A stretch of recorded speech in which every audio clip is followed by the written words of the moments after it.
Ladies and gentlemen, this is a monumental victory for President Trump, Elon Musk, Doge, and the United States of America. CNN, Chief Justice John Roberts pauses order for Trump admin to pay $2 billion in foreign aid by midnight. Now, hit subscribe to this channel right now. I will explain exactly why this is unbelievable, fantastic, monumental, landmark news. Hit subscribe. We'll have 2 live streams today. I'll probably have a live stream at about 4 p.m., 4:30 p.m. Eastern Time, and then later in the evening Eastern Time.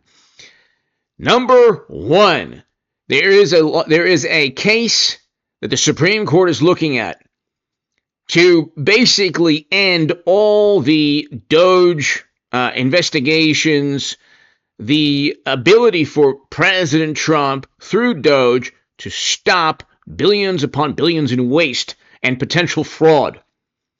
This case, the initial ruling favored Trump.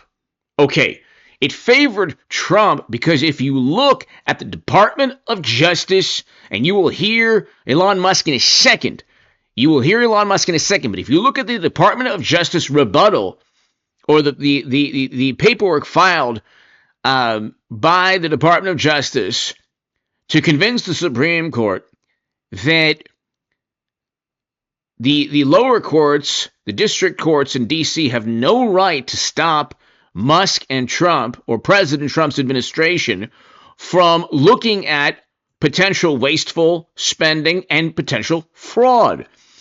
Quote, Congress has an intricate statutory scheme, along with a court with jurisdiction, to address claims that government owes money under its contracts and other funding instruments. The scheme precludes the district court's attempt to remedy alleged breaches of contract under the guise of a temporary restraining order in the APA case. The district court sidestepped those arguments. Okay.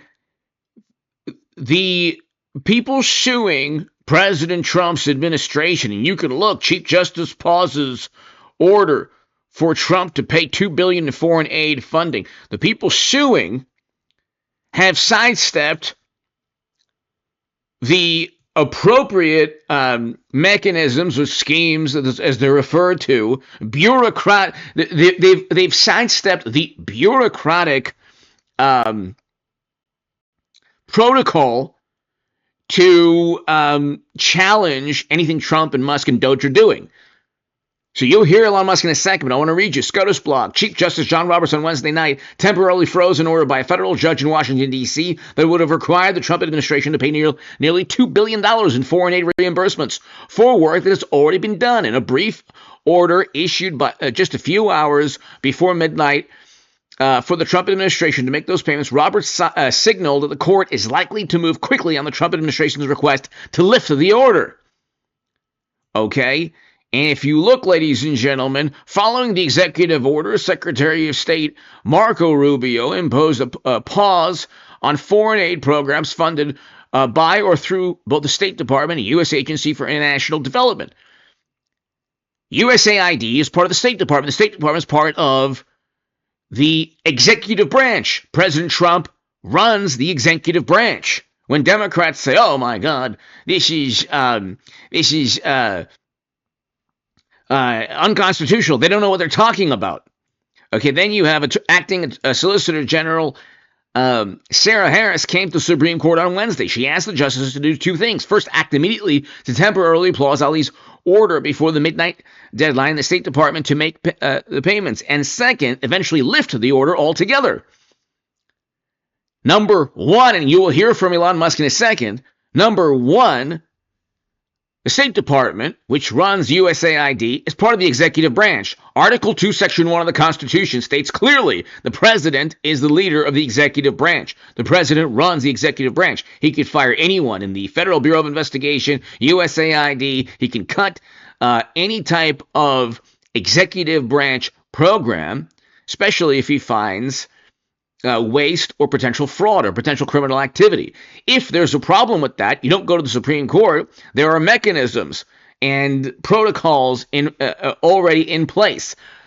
by the way, signed off by Congress. So when Democrats say, oh, Congress appropriated this funding, they appropriated funding and money to an executive branch department within the executive branch that Trump runs. Okay? And there are already protocols and bureaucratic avenues in place, which, of course, the people suing the Trump administration didn't abide by. But let's go ahead and listen to this with Elon Musk. Hit subscribe. Be here for the live stream this evening. Is there a timeline in place for next moves for people being fired? And when can people expect to see results from that? Yes. Well, to be clear, I think that email perhaps was misinterpreted as a performance review, but actually it was a pulse check review. Do you have a pulse? Do you have a pulse and 2 neurons? So if you have a pulse and 2 neurons, you can reply to an email. This is, I think not a high bar, is what I'm saying. This is, anyone can accomplish this. But what we are trying to get to the bottom of is we think there are a number of people on the government payroll who are dead, which is probably why they can't respond. And some people who are not real people, like they're literally fictional individuals that are collecting paychecks. Well, somebody's collecting paychecks on a fictional individual. So we're literally trying to figure out, are these people real? Are they alive? And can they write an email? Which I think is a reasonable expectation for the American public would have at least that expectation of someone in the public sector.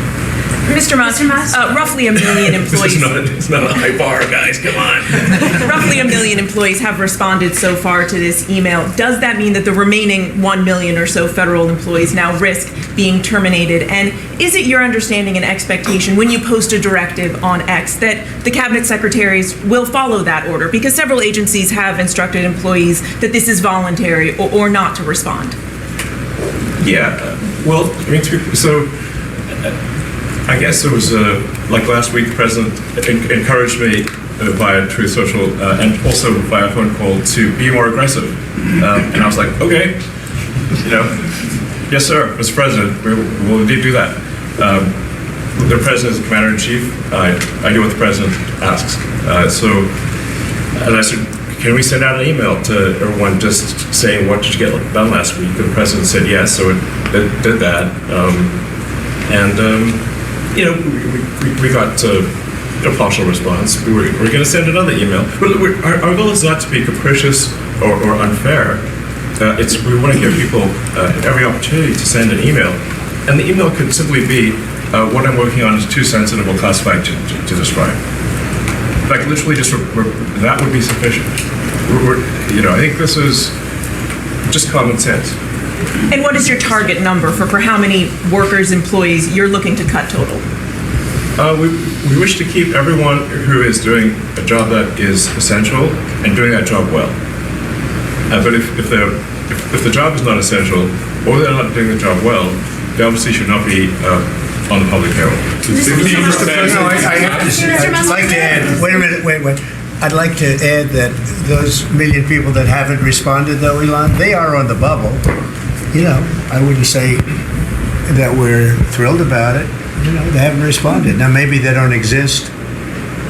Maybe we're paying people that don't exist. Don't forget, we just got here. This group just got here. But those people are on the bubble, as they say.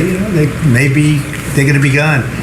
Maybe they're not around. Maybe they have other jobs. Maybe they moved and they're not where they're supposed to be. A lot of things could have happened. I wouldn't say that Biden ran a very tight administration. They spent money like nobody's ever spent money before, wasted money. The Green New scam, all of the different things they spent money on. And you've seen that. You've seen that with some of the things that I read in speeches. I read them and people can't believe when I read them. 20 million here, 30 million here for a little educational course on something, circumcision, right? Circumcision. $20 million to inform the people of such and such a country on other things and other things other than that. So, ladies and gentlemen, this also has directly to do with USAID, which is part of an endless Byzantine labyrinth of payments and expenditures the American public simply does not know or hasn't been told about until Musk and Doge and Trump. Hit subscribe. We'll talk more in the next upload and within the live streams this evening. Thank you. And today.